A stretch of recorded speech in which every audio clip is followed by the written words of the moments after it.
Bueno, hablamos ahora de esta situación que hoy, sin lugar a dudas, se habló bastante, lo que pasó en el Alto Paraná, el caso de este condenado que tenía salidas transitorias, pero que lo hacía presumiblemente para delinquir. Estamos en contacto con la ministra Cecilia Pérez, a quien agradecemos su tiempo, porque queríamos charlar con ella para saber cuál es el informe que tiene el Ministerio de Justicia con relación a este caso en particular. Ministra, ¿cómo estás? Gracias por atendernos. ¿Qué tal, Rolando? A vos y a toda la teleaudiencia. Bueno, puntualmente nosotros tenemos informe de que este interno tenía salidas transitorias. Todo comienza con una insistencia suya de poner querer registrar en el cuaderno o en el cuaderno de novedades de que él estaba llegando a la penitenciaría en un horario diferente al que él realmente llegó cuando él se reincorpora el domingo, ¿verdad? Ahí había una insistencia de poner un horario anterior, de que él vino tarde, o sea, que vino más temprano, quiero decir, ¿verdad? Entonces, eso llamó la atención del director del penal y empieza a investigar, empieza a hacer preguntas, y salta la información de que él podría haber participado en un hecho punible ese fin de semana. Entonces le pasamos la información desde inteligencia penitenciaria a la policía. Se trabajó con investigación de delitos de Alto Paraná. En investigación de delitos de Alto Paraná corroboran que este interno aparece en el circuito cerrado de la investigación del asalto. Entonces ahí se procede con esa información que le pasamos, se cierran una orden de allanamiento e ingresan al penal, a la celda del interno. Ministra, ¿cuál es su histórico? ¿Desde siempre estuvo recluido en este penal? No, él sí, nosotros tenemos acá varias intervenciones de los profesionales. Lo que tenemos es que él tuvo una condena de 23 años que estaba firme, que él tuvo 420 días de descuento de su condena por la figura de la redención y también que sobre esa base le habrían dado la salida transitoria. Yo tendría que tener, Rolando, todo el expediente para poder decirte si los cómputos se hicieron bien, si cuál fue el mecanismo que se utilizó, pero yo creo que la Corte ya va, a través de su auditoría de gestión, va a poder determinar, porque la Corte ya ha establecido criterios sobre la base de la redención. Acá, en otros casos del juzgado de ejecución en capital, donde se hicieron intervenciones y donde claramente se establece lo que dice el Código de Ejecución Penal de cómo se tienen que hacer los cálculos. Entonces, yo no puedo opinar ahora puntualmente porque no tengo todas las constancias del expediente, porque nosotros recibimos los oficios y las resoluciones y a veces podemos acceder. Si está todo digitalizado, podemos acceder. Si no está todo digitalizado, es un problema. Y no en todos los lugares hay juicio. Y según les informaron desde el penal, ministra, ¿él ya hace tiempo hacía estas salidas transitorias o esto empezó recién? Hace un tiempo, o sea, no fue todo el año. Tendría que ver los registros que me pasaron, pero creo que no fue todo el año. Ahora, estamos hablando de un hombre con una condena alta. ¿Pasa mucho también por el juzgado al momento de otorgar esto, ministra? Sí, yo les puedo decir una cosa. Los jueces de ejecución, nosotros en el trabajo que hacemos con ellos, son bastante estrictos, ¿verdad? No todos, pero sí son bastante estrictos cuando van a pedir informes para poder hacer el cálculo de la redención. Algunos jueces luego son del criterio que no tienen que dar porque tienen cierta reticencia a confiar en los informes de las penitenciarías, porque ya se ha demostrado también, nosotros nunca ocultamos eso de que hay incongruencias. De cualquier manera, si uno tiene la comprobación efectiva de cuántos días se trabajó, hay fórmulas establecidas en el Código de Ejecución Penal cómo se hacen los cálculos, ¿verdad? Entonces es importante tener en cuenta eso. Esta figura de la redención ya venimos escuchando de hace un tiempo. ¿Se da para todos los casos o hay hechos punibles donde la persona es condenada que no puede acceder a la redención? El Código de Ejecución Penal no distingue de acuerdo al tipo penal. Eso hay que aclarar también. En este caso estamos hablando de un hombre que fue condenado por un asalto con derivación fatal, tengo entendido, ministra. Robo con resultado de muerte. Robo con resultado de muerte.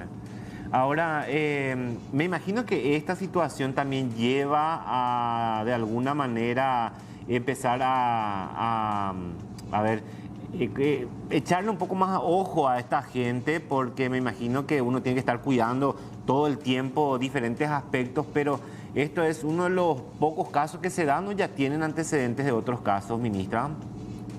No, nosotros tenemos otros casos. Ahora, yo particularmente te tengo que decir, Rolando, que lamento porque hay gente, hay internos que sí hacen un esfuerzo, que sí trabajan, que sí estudian, que sí están peleando día a día, mantienen a su familia de los centros penitenciarios y piden estos beneficios.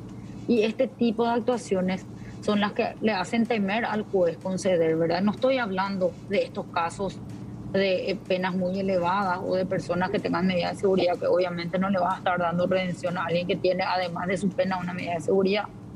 Pero genera un poco un manto de dudas sobre la figura y eso generalmente no es bueno, ¿verdad? Pero sí la Corte, tengo que decir que la Corte está tratando de trabajar, de establecer criterios jurídicos, ¿verdad? No estoy hablando de criterios administrativos porque eso no se puede hacer, pero sí criterios jurídicos sobre qué es lo que dice el código de cómo se hacen estos cálculos, ¿verdad?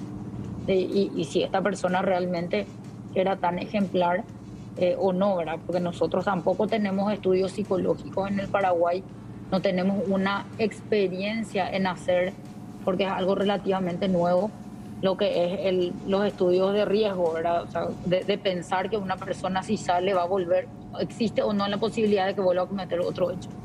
Nosotros no tenemos esa garantía, pero sí se analizan otros aspectos. Yo particularmente no te puedo decir la totalidad de los esquemas. Ahora nosotros estamos pidiendo informes sobre si su informe del organismo técnico criminológico que decía si realmente estuvo trabajando o si también logró obtener informes favorables de manera falsa.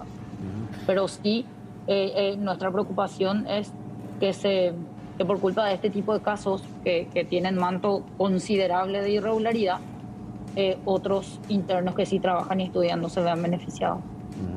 Ahora, ministra, cuando usted menciona que la Corte tiene que analizar jurídicamente, ¿es ver a qué casos se puede aplicar o no? No. Lo que la Corte hace y está haciendo es decir, esta es la manera de hacer los cálculos. Que el código establece una fórmula de cómo se hacen los cálculos. No es que se otorgan días descontados a mansalva. La Corte ya tiene antecedentes en la auditoría de gestión de otros jueces de ejecución que dieron a mansalva las redenciones y hicieron descuentos exagerados en los días, ¿verdad? Esto es un beneficio, una forma de estimular al interno. No, es una cosa que se está regalando a cualquier lado. Ministra, ¿el director de la cárcel sigue en su cargo? No, y el director fue el que alertó. Ah, él fue alertó a la... Él es el que alerta después de hacer una investigación interna por la insistencia que se tiene de registrar, que vienen y le dicen, el interno quiere que se ponga que él llegó a tal hora, no llegó a tal hora, llegó más tarde, ¿verdad? Entonces era eso, ¿verdad? ¿Por qué tanta insistencia? Y después empiezan a hacer una investigación y no era solamente para decir vine en el horario que el juez me estableció, sino era una insistencia en registrar, en hacer parecer en que en cierto horario él estaba ya en la penitenciaría cuando no estaba.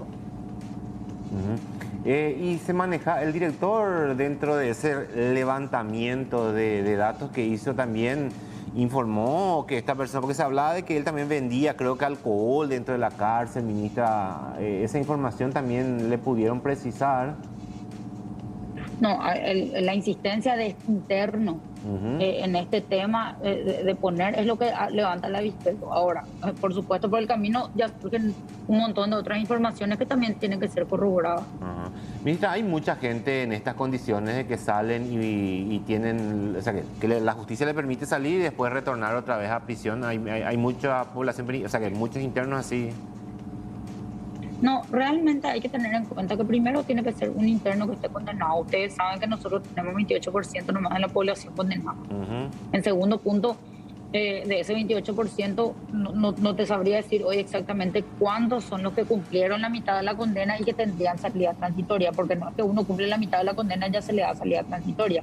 Hay muchos jueces que no les dan porque no cumplen los requisitos, porque no tiene buena conducta, porque no hace nada por ahí, no genera un conflicto dentro de la penitenciaría, pero tampoco trabaja, tampoco estudia, tampoco hace nada, entonces tampoco tiene un mérito para conseguir, porque esto es un beneficio que se le da al interno en una etapa de prueba que tuvo que haber pasado por un pabellón de autodisciplina, tuvo que haber estado en un contexto de confianza Por eso se llama periodo de prueba, ¿verdad? Es una pequeña prueba que se le hace, que puede salir viernes y volver domingo, sin hacer ninguno de estos hechos, cumplir los horarios que le pone el juez. Entonces, así se va cumpliendo el régimen progresivo de ejecución de la condena. A medida que se avanza en la ejecución de la condena, y a medida que uno se acerca más a su libertad condicional que a la prisión.